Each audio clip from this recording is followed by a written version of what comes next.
Good day all, thank you so much for purchasing my Astro photography presets.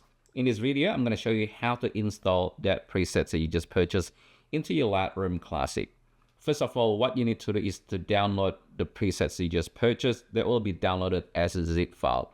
Once you got in Lightroom, on the left hand side of it, there's a section that's called presets. And to the right hand side of that section, there's a plus icon. You click on it, import presets, pretty straightforward.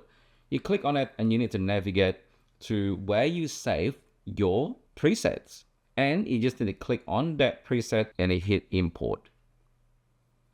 And just like that, voila, the presets are now installed in your Lightroom Classic. If you use Adobe Lightroom, the layout looks slightly different, but the principle remains the same. You just need to navigate to where the presets are. There's the three dots next to the plus icon. You click on it, and there'll be options to do import presets exactly the same way. And you just navigate to the folder and hit import, and you will have the presets installed in your Lightroom. I hope that's helpful, but if you have any questions, let me know.